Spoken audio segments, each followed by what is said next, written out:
Welcome to the Diverse Minds podcast, where we give you the tips, tools, and techniques you need to be a mentally healthy and inclusive leader. Each week, you'll hear about a variety of topics linked to mental health, well-being, and diversity that will enhance both your professional practice and personal well-being. Welcome to the 92nd episode of the award-winning Diverse Minds podcast. And for June, the theme is all about corporate social responsibility. So we're going to be kicking off with volunteering as the topic because it's Volunteers Week from the 1st to 7th of June 2021. Volunteers Week is a time to say thanks for the contribution millions of people make across the UK through volunteering. Volunteers Week is supported and celebrated by small grassroots organisations as well as larger household name charities who together run hundreds of activities across the UK. And these activities showcase and celebrate volunteers and the contribution volunteering makes in UK communities. So it's a time to say thank you. And it goes without saying that volunteers have played an absolutely vital role in the pandemic response. During this exceptionally difficult time, and I would say it's over a year, people from all walks of life around the UK have taken the time to volunteer and make a huge difference to their local, national and international communities. So this is a time as Volunteer Week celebrates to come together and thank all of those volunteers for their invaluable contribution. And this year will be the 37th annual Volunteers Week, taking place during #Month of Community running throughout June. Hence, I thought the theme of corporate responsibility and celebrating that would be really helpful for this month. So it's for all of us to think about and join in with activities happening in our local communities. And I've included a link in the show notes to Volunteers Week where you can check out the theme for each day. They have a sub-theme and how to get involved. So I wanted to make an episode on this topic because volunteering is something that's been very dear to my heart for a long time. It's provided me with umpteen opportunities to develop my skills in ways that just wouldn't have been possible in a traditional workplace. Firstly, whilst I was at the University of Leeds as a student, I volunteered for the Burley Lodge Centre, now called Better Leeds Community, a centre that does so much work to bring the local community together through youth work, participation events and guidance support. So I supported youth workers, I volunteered in the community cafe, and I became a non-executive board member at the age of 21. And quite frankly, where would I have had the opportunity to do this otherwise? And this gave me real insight into finance, staffing, volunteering processes, and risk management. I was part of a board with local MPs, councillors, and local professionals. The National Council of Voluntary Organisations, NCVO, defines volunteering as any activity that involves spending time unpaid, doing something that aims to benefit the environment or someone, whether it's individuals or groups, other than close relatives. Central to this definition is the fact that volunteering must be a choice freely made by each individual. So I also just wanted to set that scene in case you're wondering, well, what can volunteering encompass and what does it really mean? And also in terms of the wonderful 5 ways of well-being, one of the key elements is give. And this could be giving your time, your presence, or your money. We all know that humans are wired to give back, and volunteering really is a way to do this. And you may be surprised to know individuals who report a greater interest in helping others are more likely to rate themselves as happy, self-defined by them. It's also important to remember that this might not be the right time for you. Potentially you're still shielding, you might not feel very comfortable. There's a lot of news at the moment about different variants. So you may not want to take on a big volunteering project. Also, you may be listening as a manager, a leader, a senior leader and thinking, oh, it would be great to have some kind of volunteering scheme in our organisation. But given all the pressures we have at the moment, I don't know how our staff would commit to that. But it is useful to keep this in the back of your mind. And if you're someone who can't commit to a regular session or an organisation, that's okay. Focus on what you're doing now and what you could do in the future. And this may enable you to carve out the time and space for the giving that you want to do. But the key thing is to have it in the forefront of your mind. So you might be listening to this and saying, well, wait a second, you just said that the topic for June was corporate social responsibility. How is volunteering a CSR, short for corporate social responsibility, issue? Well, my question back to you would be, how are you adding value as a big, small, or solo organisation? It is thought that having a charity or cause that your company donates to will certainly go some way to meeting Gen Z and millennials' need for your business to do social good. I don't think it's just a Gen Z thing. I think it can go across all people from all ages and all cultural backgrounds and all identities. But companies that go that one step further than just donating by providing employees with actual opportunities to volunteer seem to get even better payback. And it's by letting employees guide those charitable efforts and get hands on with volunteering, even choosing where and when to volunteer makes them feel empowered. And it's thought that it creates high levels of commitment and pride among workers and their team.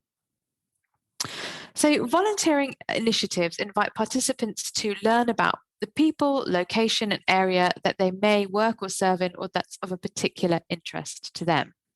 It could be linked to their work or it could be completely separate. I would say it doesn't really matter, but the key thing is that their contribution is useful, it interests them, and they have an opportunity to connect with nature, people that they want to serve, and or the activity they're doing.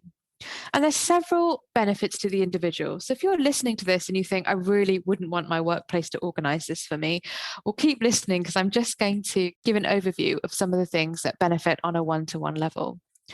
So, volunteering, as I mentioned with my own experience, and I just picked on one volunteering experience, I've been very fortunate to have many, but develops personal skills. And volunteering introduces those taking part to new information, new places, and new people. And it may also open up further opportunities in either a professional or personal capacity. And you know me, any way that increases your personal network in a genuine way can only be of service to the individuals who get to meet you. So it's a two-way relationship that's based in reciprocity as well as to yourself. It's also about building relationships. Volunteering is a fantastic way of socializing because usually the issue at hand is one that connects people who are in the space and who are passionate together. So it's about sharing that knowledge, ideas, and getting excited to see things anew again. So then I wanted to turn and look at volunteering for businesses. And I've touched on the fact that workplaces will most likely see various benefits as a result of offering their staff the chance to take part. But what are they? I think firstly, and I do mean this in a genuine way, this cannot be a superficial thing or what I like to call icing a moldy cake. So it's improved company image. Having a scheme where you partner and link with organizations shows a commitment to the values, missions, and objectives that most organizations love to talk about. An advantage of putting together a volunteering scheme is that this reveals the values of a company. Prospective people who want to work with you, stakeholders, clients, and customers will likely consider the humanitarian ethos of the company or the wider impact, which could then in turn influence them on whether they link with you, work with you, buy your product, apply for a job with you, invest in your company, etc.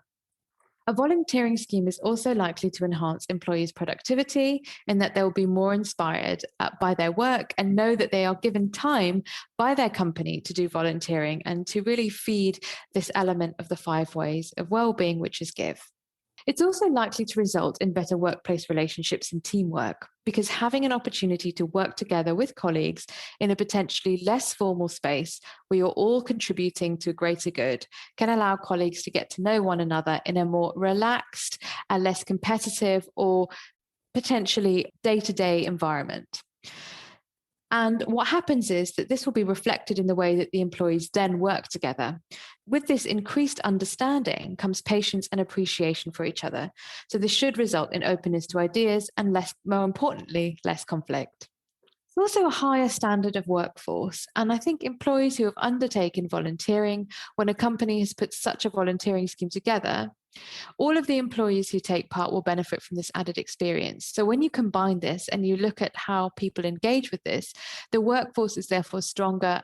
It could be more expert in the field, depending on the type of opportunity. And it makes the company's ethos really come to light, their values, and that people are willing to pull together when things get rough because of these opportunities and because of what they may experience as a volunteer. And there's also boosted company culture. So offering a work-organized volunteering initiative is likely to have an overall positive effect on the workplace. So it's not just about the increased learning and productivity, but they're also more likely to feel valued at work, especially when this volunteering is recognized. Because this is all about the opportunity to work with colleagues in an unpaid, hands-on environment illustrates the fact that an organization's passion and commitment to the cause is appreciated by an organization.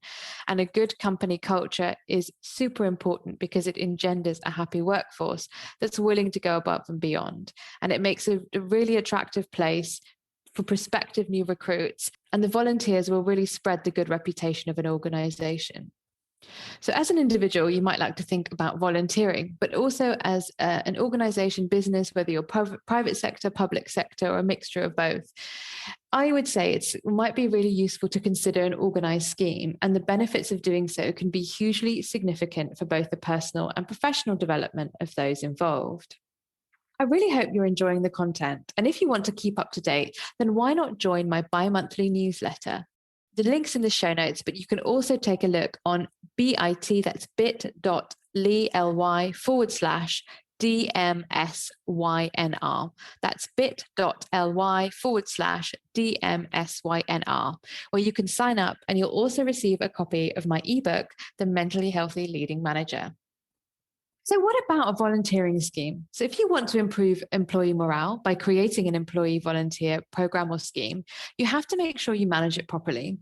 So I've put together some tips to keep in mind when developing such a program, or if you're in the tentative stages of considering this, and it can still be done even though we're not quite in a face-to-face environment. I would say most organizations are still in a blended environment. So firstly, it's to look at your community's needs. And what do I mean when I talk about community? I mean both your employee community and the community that you serve, the community around you, or also the community around your employees, which of course might be different because people used to commute from a long time away. So determine what needs are present in that community. And then you might like to create a survey to look at your staff interests, what their interests are. And the idea is that you then match the needs of the local community or the community that you've defined with the interests of your staff. And hopefully this will in turn inspire your employees to get involved and take action. If you have any staff network groups or employee resource groups, this is a really good time to get them involved and to feed into the survey as well. Of course, you want to align it with business objectives. So the focus of your volunteer scheme should be in line with your business objectives, your aims and objectives. You might want to make sure and look at the efforts that your business takes on are meaningful to the organization and your staff. So when you create that survey, you might want to include those questions in there so people can link the aims and objectives to the kinds of organizations that you might want to link with or how you've determined the community's needs. Then the third thing is to get support. This is quite a big endeavor to start from scratch. And I would also say, please do not just shove it on someone's desk. Be really mindful around how you plan this, who gets to take on this project. There might be people that are really, really excited about it. Create a secondment opportunity. Don't expect someone to do this on top of their day job. It might be that they work on getting a scheme up for 6 months and go back to their substantive role. It might be that you commission a consultant to work with someone. You could also create a task and finish group, but please do not just bash it on someone's desk who has no interest in it or who is just too overwhelmed and it doesn't play to their strengths. But it is key that you make sure a majority of the organization is committed with the scheme. And if the senior leaders in your organization support this scheme or program, obviously they will be more willing to allow their employees to participate in these programs. And they may also be likely to roll up their sleeves and get involved and get stuck in and be the role models that you need to see. It's also crucial how you define community for this program. And secondly, to create those partnerships. So think about the local and national projects you might want to be involved with, including board opportunities. So perhaps for your organization or maybe your employee surveys come back related to a potential scheme and people want to get involved on a strategic level. Well, there are absolutely loads and loads of board opportunities. So that could also be one way of getting involved. It could be that people don't want that. They want to get out in the outdoors. So what about environmental ones? And of course, women's charities, specifically things around maternal health, rape crisis charities. And you know that I've got several podcast episodes on that, so do check them out.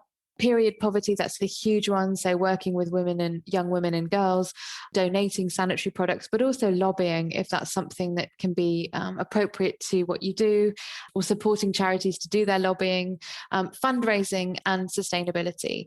But you know the phrase from me that this isn't a one and done. It's not just about one grand gesture with no substance. So plan it in, make sure it's embedded into your existing frameworks, objectives, and action plans. This isn't a one and done unless you have ascertained that a volunteering scheme or program is not going to work. And what your staff members want is one really big event where they do lots of fundraising and that money is split amongst a number of charities. So if that's the case, brilliant. If it's not, please think about the sustainability, the impactful, and often, because that's going to be really useful to partners with charities and organizations that you decide to partner with. Then, of course, you want to record the data, include, map out the number of employees involved, the time donated, the amount raised, it could be in terms of hours, and the number of organizations you served and how people were helped. This is super, super important, especially in private sector where you have to report to your board. This is going to be a pivotal, and I think it will really show how the scheme will be worth its weight in gold, if you like. And even for public sector organizations on your councils, or if you have leadership meetings, this is really, really crucial, which again, it's so important that you have someone responsible for this. And then finally, recognize your volunteers. So reward the employees who participate in different ways. Now, of course, you can't pay them because that's one of the definitions around volunteering, but are there other forms of recognition that you could do, and they go a long way? So you could make it part of appraisals and annual discussions. It doesn't have to be linked to money. It may not be right to link it to pay. That seems to go against the idea of volunteering. But what about coupons? What about open recognition at staff events? Do people get an opportunity to present their learning, sit on this, go and sit on the executive board and talk about their experience? There are lots of different ways to do that, but there needs to be recognition in a way that works for your organization and, of course, the individuals involved. So I hope that's been really useful to you. And I just want to recap on the areas that I've spoken about. So for individuals, volunteering provides a skill boost.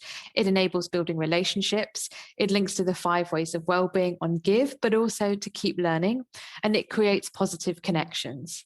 For organizations, it's about living your values in a genuine way, increase productivity, engagement, and trust with staff, a workforce that's then truly aligned and breathing the values, and they do feel seen. It's incredibly positive for mental well-being. There's an overall boosted culture, and with a proper scheme with parameters set up, partnership, monitoring, and support, the sky's the limit. So I really hope you found this episode useful. And if you feel stuck and you think, I'm not sure how I would get this off the ground or if it's right for us, don't forget about my 1 hour power hours. So you can book a power hour for £150 plus VAT to just talk through some of the ideas that I've mentioned today. I also provide consultancy support, so do get in touch at layla@diverseminds.co.uk. And don't forget to check out the link about my coaching solutions, whether it's one-to-one or team coaching. I've also included some resources in the show notes about Volunteers Week and volunteering websites like Time Bank, National Councils of Volunteering Organisations, and doit.org. And I really hope you enjoyed this episode. So why not leave me a review on Apple Podcasts or wherever you listen to your podcasts. And I'll see you in the next episode where we're going to be talking about empathy at work. Take care, everyone.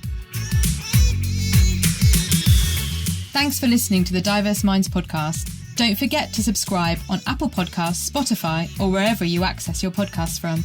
You can also connect with me on Facebook, Twitter, and LinkedIn. Tune into next week's episode of the podcast, where I'll bring you more insights on mental health and inclusion. Bye for now.